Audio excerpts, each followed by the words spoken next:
দুর্গাপুজোর অনুদানের চেক বিতরণ করা হলো হিঙ্গলগঞ্জ বিডিও অফিসে। 81টি ক্লাবের কর্মকর্তাদের হাতে অনুদানের চেক তুলে দেওয়া হলো হিঙ্গলগঞ্জ থানার পক্ষ থেকে। চেক বিতরণে উপস্থিত ছিলেন হিঙ্গলগঞ্জ থানার ভারপ্রাপ্ত আধিকারিক সন্দীপ সরকার। পুজোর সময় যে কোনো ধরনের অপ্রীতিকর ঘটনা যাতে না ঘটতে পারে সেদিকে সকলকে লক্ষ্য রাখতে হবে বলেই বলেন সন্দীপ সরকার।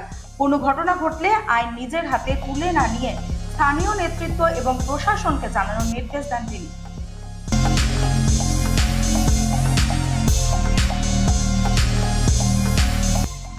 পুলিশ ও বিএসএফ এর যৌথ তল্লাশিতে এক বাচ্চা সহ 5 বাংলাদেশি আটক।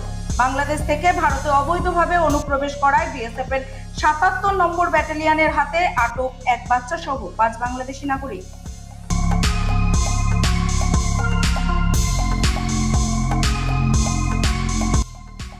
ফের বাঘের আতঙ্ক ঝাড়গ্রামের লালগড়ের জঙ্গলে সকালে কাঠ আনতে গিয়ে গ্রামবাসীদের নজরে আসে বাঘের পায়ের অজস্র ছাপ।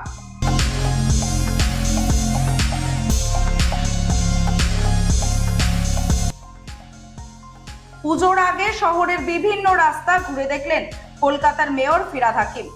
মানুষ সরাসরি মেয়রকে জানালেন তাদের নানান সমস্যার কথা।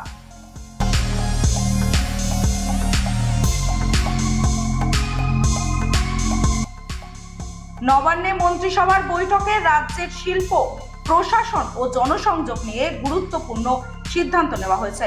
মুখ্যমন্ত্রী মমতা বন্দ্যোপাধ্যায় স্পষ্ট করে বলেছেন, পুজোর সময় মন্ত্রীরা নিজের এলাকায় মানুষের সঙ্গে সরাসরি যোগাযোগ রাখবেন যাতে স্থানীয় সমস্যা দ্রুত সমাধান করা সম্ভব হয়।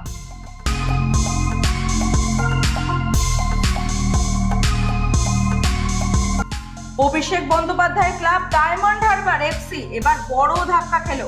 কলকাতা ফুটবল লিগের চ্যাম্পিয়ন হওয়ার খেতাব এবার ইস্ট বেঙ্গলকে দেওয়া হচ্ছে। আশা করা হচ্ছে খুব শীঘ্রই ইস্ট বেঙ্গলকে সরকারিভাবে চ্যাম্পিয়ন ঘোষণা করা হবে।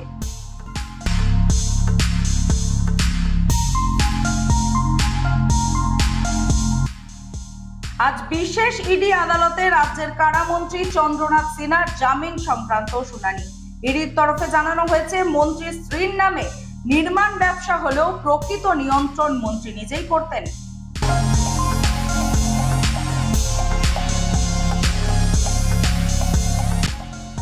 গ্রুপ সি ও গ্রুপ ডি পদে চাকরি হারানো কর্মীদের জন্য রাজ্য সরকারের দেওয়া ভাতা হঠাৎই আটকে গেল।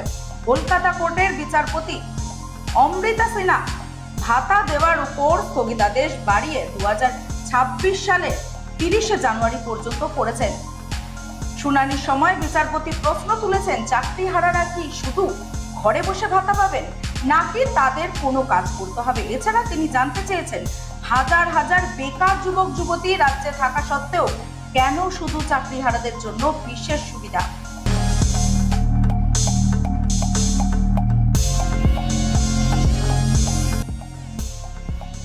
ইছামতির পাড়ে 150 বছরের প্রাচীন শ্মশান পেল মাথার উপর ছাদ। পাশাপাশি ইছামতি নদী ভাঙন রোধে উদ্যোগী বসিরহাট পৌরসভা।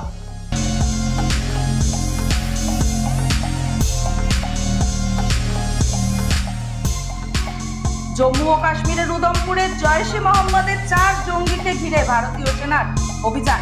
এই 4 জঙ্গি ভারতে ঢুকে সন্ত্রাসবাদী হামলার চেষ্টা করছিল বলে জানানো হয়।